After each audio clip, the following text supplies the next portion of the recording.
Today, we are diving deep into one of Pablo Neruda's most famous poems, If You Forget Me.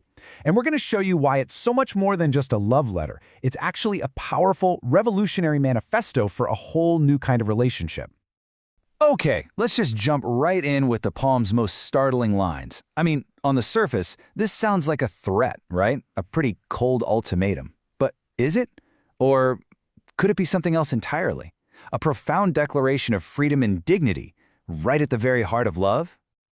Before we can really tackle that ultimatum, it's absolutely crucial to understand the world Neruda builds up first. You see, he creates this world where everything, and I mean everything, becomes a pathway to his beloved. He shows us that his entire world, just the simple act of looking at the moon or seeing a red branch in autumn, even the ash from a fire, all of it is constantly, actively pointed towards his love. It's this incredible vision of a reality that's completely defined by connection. And this is the key idea here, this concept of a relational world. It's a world where existence itself, the moon, the trees, the fire, only finds its full, complete meaning through this mutual, directed connection between two people. And he captures this idea in just a stunning metaphor. I mean, just imagine your entire world as a fleet of tiny boats, all of them independently sailing towards one single beautiful destination. That's the depth of devotion he's describing here. It's beautiful. But here's the thing. This poem wasn't just written in some romantic ivory tower. No, it was forged in the intense fire of political exile and a deeply personal, powerful reunion.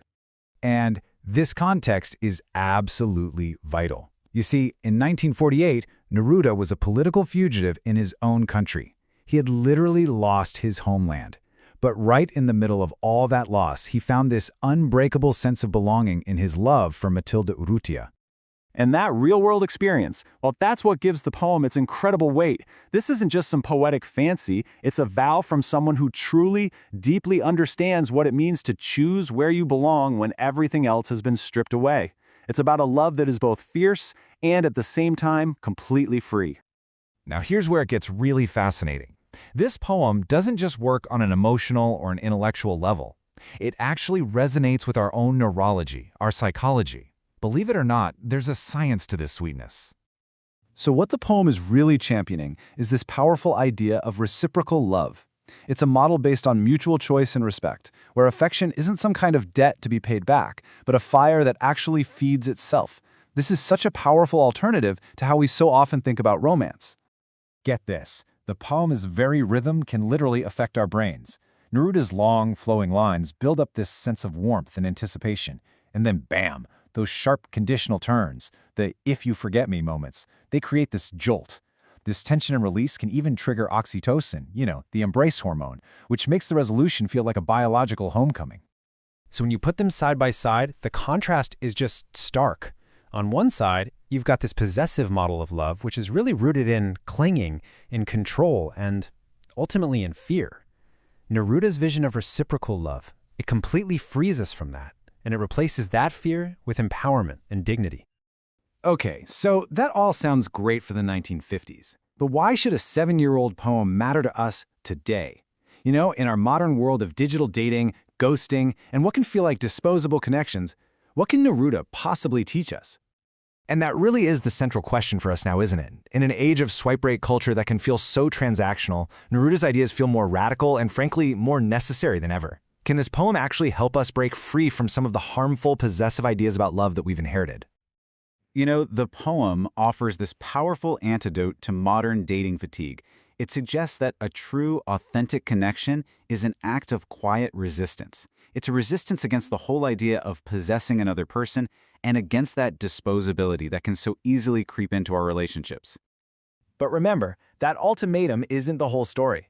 The flip side is the incredible power of choosing to stay, because when love is reciprocal, it creates this self-sustaining fire. His love feeds on her love, and it just becomes this perpetual, beautiful cycle. All right, our final way of looking at this poem. Well, it's maybe the most mind-bending and beautiful interpretation of them all. What if that famous ultimatum, if you forget me, I shall already have forgotten you? What if it isn't an emotional threat at all? What if Neruda, who is this great sensual materialist, was actually describing a law of physics, a metaphor for quantum entanglement? So think of it like this. In this model, two hearts are quantumly linked. One person's choice, to love or to forget, it instantly affects the other. So forgetting doesn't cause some slow, painful decay, it cleanly and instantly severs the bond, collapsing the connection itself. And this shows us that a true, deep union isn't about possession at all. It's about two free, sovereign beings choosing, moment by moment, to co-create a shared reality. Their connection is totally real, but so is their freedom. And this brings us right to the poem's absolutely breathtaking conclusion. When that choice to love is mutual, when both particles are spinning in the same direction, the connection is absolute. It is eternal. It exists in her arms without ever leaving his. So we'll leave you with this final thought.